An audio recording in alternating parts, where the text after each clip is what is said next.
Olá, bom dia! Pode chegar, seja muito bem-vindo. Nós estamos ao vivo, agora são 8 horas e 36 minutos pelo horário de Brasília. Vamos juntos começar este feriado de Dia das Crianças bem informados? Hoje temos prestação de serviço, notícias sobre política, economia. O jornal está recheado. Vamos aos destaques. No primeiro dia de liberação do consignado do Auxílio Brasil, quase 112 milhões de reais foram movimentados. Câmara aprova projeto que pode abrir espaço para custear o piso da enfermagem. Destaques internacionais. O ONU deve votar hoje sobre a condenação das anexações feitas pela Rússia. E temos boa notícia na Uganda. 5 profissionais da saúde estão recuperados do vírus Ebola. Tudo isso a partir de agora. O crédito consignado do Auxílio Brasil registrou no primeiro dia de operações na Caixa Econômica 43 mil contratos fechados. A modalidade tem desconto direto na folha de pagamento. Vamos ver. O novo crédito consignado do Auxílio Brasil registrou no primeiro dia de operações na Caixa um movimento no valor de 111 milhões e 800 mil reais. Segundo a Caixa Econômica Federal, a nova modalidade de empréstimo pode ajudar as famílias que estão endividadas ou quem deseja empreender. A modalidade tem desconto direto na folha de pagamento, com parcela mínima de R$ 15 e máxima de R$ 160, com pagamento em 24 meses. O valor máximo das parcelas equivale a 40% do valor do benefício de R$ 400. Na Caixa, a taxa de juros é de 3,45% ao mês, um pouco abaixo do limite de 3,50%. Estabelecido para todos os 11 bancos autorizados pelo Ministério da Cidadania, o Auxílio Brasil tem atualmente mais de 21 milhões de famílias beneficiárias. Mas, para contratar o empréstimo, o beneficiário tem de receber o recurso há mais de 90 dias e não ter deixado de comparecer a convocações do Ministério para regularização de cadastro. O presidente do Senado, Rodrigo Pacheco, disse que vai ler em plenário o requerimento de criação de uma CPI para investigar os institutos de pesquisa eleitoral. Ele não deu prazo para fazer essa leitura, mas deve acontecer depois do dia 30 de outubro, após então o segundo turno das eleições. Isso porque há um acordo entre os líderes do Senado de não instalar nenhuma comissão de inquérito durante o período eleitoral.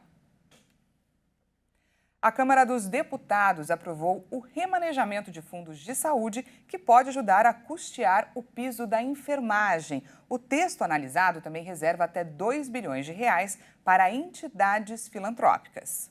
Por 383 votos a 3, a Câmara dos Deputados aprovou um projeto de lei que autoriza estados e municípios a utilizarem até o fim de 2023 os saldos remanescentes de repasses federais a fundos locais de saúde e de assistência social.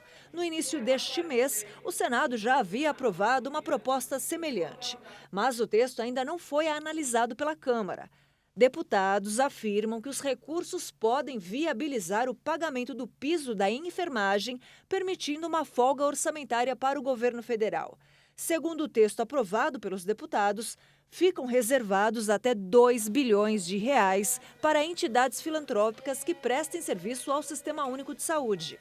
O piso para a categoria, no valor de R$ 4.750, foi aprovado pelo Congresso no meio do ano e sancionado pelo presidente Jair Bolsonaro em agosto. Mas o Supremo Tribunal Federal julgou uma ação apresentada pela Confederação Nacional de Saúde e suspendeu a medida antes dela começar a vigorar, por entender que era preciso apontar uma fonte de financiamento para o impacto fiscal da medida. A proposta, aprovada pela Câmara, altera 2 leis de 2020, que, na ocasião, permitiram o remanejamento dos saldos de fundos locais de saúde e de assistência social para aplicar em ações de combate ao coronavírus. E olha só, depois de 2 anos, a poupança voltou a ter o rendimento maior que a inflação. Nesse mês de setembro, o rendimento da aplicação foi de 7,19% no acumulado em 12 meses, com ganho de 0,02% acima da inflação do mês. A poupança voltou ao campo positivo depois que o país registrou deflação pelo 3º mês seguido. Segundo o IBGE, o Índice Nacional de Preços ao Consumidor Amplo teve queda de 0,29% em setembro. Muitos brasileiros costumam comprar presentes de datas importantes em cima da hora. Para o Dia das Crianças, é claro, não seria diferente, mas nada que atrapalhe a alegria delas, nem das crianças, nem dos vendedores. Uma pesquisa da Associação Comercial de São Paulo apontou um cenário positivo com investimento para os pequenos variando entre R$ 50 e R$ 200. Vamos conferir na reportagem do Dionísio Gonçalves. A procura pelos presentes para o Dia das Crianças foi marcada pelo movimento intenso no comércio popular de São Paulo, lojas cheias e muitas filas. Isso tudo vale a pena para fazer a alegria dos pequenos.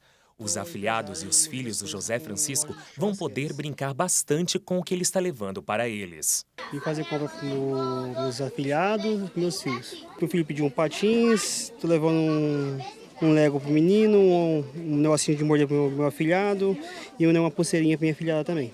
Segundo o levantamento da Associação Comercial de São Paulo, as pessoas estão otimistas com as possibilidades de compra no Dia das Crianças e a maior parte pretende gastar mais do que no ano de 2021. Os preços estão bem em conta, tá bem legal, dá para vir comprar bastante coisa.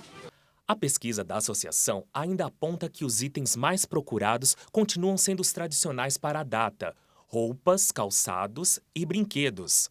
Aparecem também na lista de intenções de compra boneca, carrinho, bola de futebol, celular, livro e bicicleta. O comportamento do consumidor brasileiro está voltando a ser o que era antes da pandemia, muito por conta da oferta de empregos e de recursos dados pelo governo federal e por estarem mais confiantes no que vem pela frente. Seja em lojas físicas, virtuais ou de rua, existem muitas opções de brinquedos que cabem em vários bolsos. Esse ano de 2022 está excelente as vendas, então isso está deixando a gente muito satisfeito, até porque a gente já imaginava que as vendas seriam boas esse ano de 2022. Mas não tanto quanto está. As negociações foram fortíssimas esse ano para que a gente conseguisse preços diferentes dos anos anteriores. E com isso nós conseguimos o nosso grande objetivo, que é a grande variedade de produto que temos hoje na loja e principalmente preços baixos. O setor varejista está satisfeito com os resultados apresentados nas vendas até aqui. Nós criamos uma expectativa aí de aproximadamente 9% a 10% em relação ao ano anterior.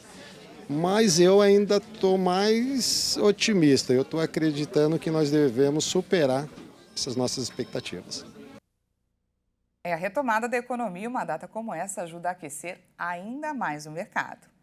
E veja a seguir, ONU deve votar hoje sobre a condenação das anexações feitas pela Rússia. E trazemos boa notícia da Uganda. 5 profissionais da saúde estão recuperados do vírus Ebola. Nós voltamos já.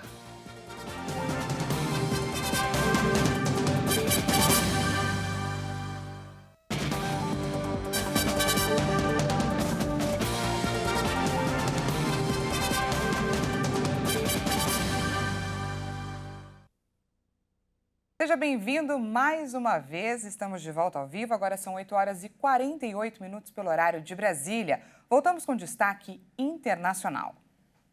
A Assembleia Geral da Organização das Nações Unidas deve votar hoje a condenação da Rússia pela anexação de territórios na Ucrânia. Representantes das Nações Unidas começaram na segunda-feira um debate sobre a resolução que condenaria os chamados referendos ilegais da Rússia e a tentativa ilegal de anexação. Nesse primeiro dia de Assembleia, 107 dos 193 países membros votaram a favor da realização de uma votação pública e não secreta, como pediram os russos. No final de setembro, o presidente russo, Vladimir Putin, assinou a anexação de 4 regiões parcialmente ocupadas na Ucrânia: Donetsk, Lugansk, Kherson e Zaporizhia, que foi anunciada após autoridades apoiadas pela Rússia realizarem espécies de referendos nos territórios, o que foi considerado ilegal e coercitivos pela Ucrânia e por países aliados, já que viola o direito internacional e da Carta das Nações Unidas. Na ocasião, o Conselho de Segurança da ONU se reuniu para votar a condenação da medida, mas o Kremlin vetou a resolução. Brasil, China, Índia e Gabão se abstiveram de votar. Na Assembleia Geral, porém, não há vetos permitidos e as abstenções não contam para a contagem final. O presidente russo Vladimir Putin disse nesta terça-feira que está aberto a um diálogo com a Agência Internacional de Energia Atômica sobre a situação na usina nuclear de Zaporízia, localizada no sul da Ucrânia e controlada pela Rússia desde março. O diretor-geral da Agência Internacional de Energia Atômica, Rafael Grossi, viajou para São Petersburgo, onde se encontrou nesta terça-feira com o presidente russo Vladimir Putin. Em pauta, a situação na usina nuclear de Zaporízia, localizada no sul da Ucrânia e controlada pela Rússia desde março.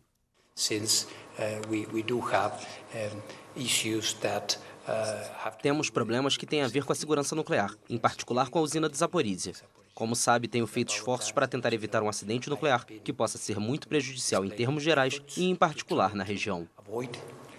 A nuclear accident that could be very detrimental in general terms and in particular in the region. So, конечно, мы видим, что сегодня наблюдаются элементы.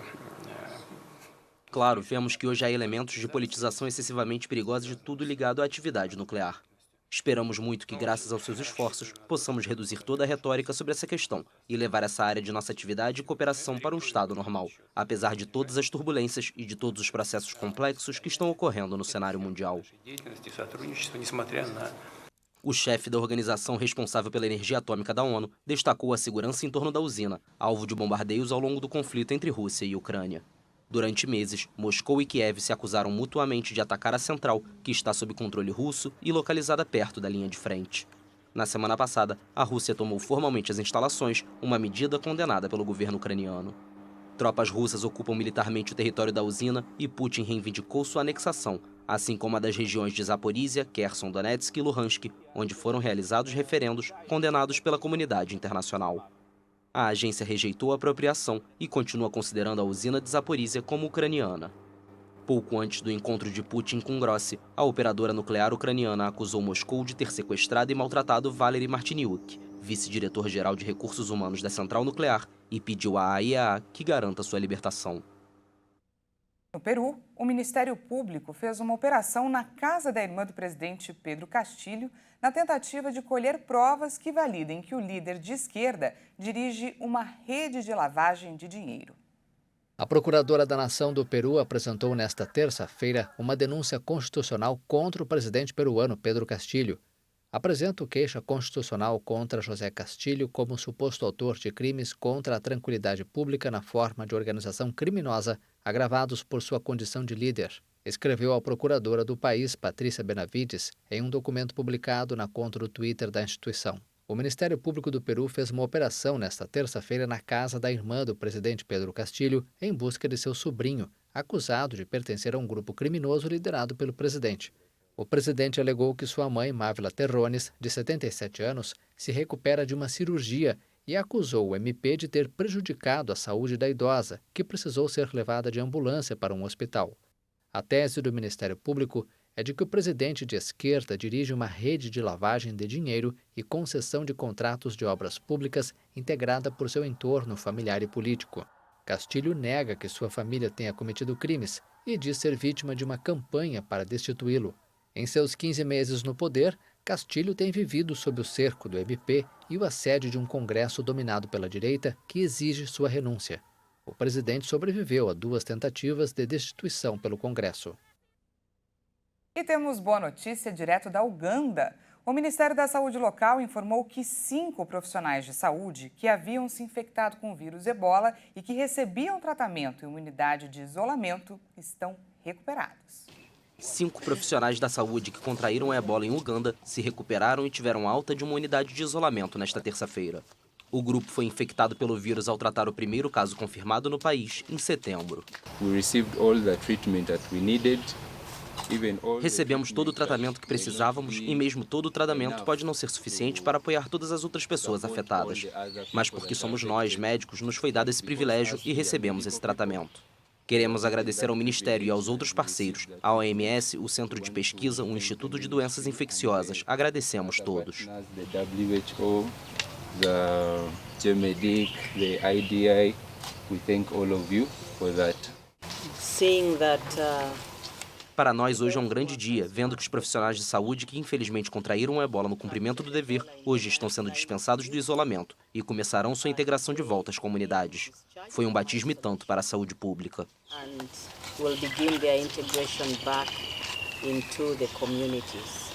O Ministério da Saúde de Uganda registrou 54 casos confirmados da doença, com 19 mortes e 20 recuperações totais, incluindo os profissionais liberados nesta terça.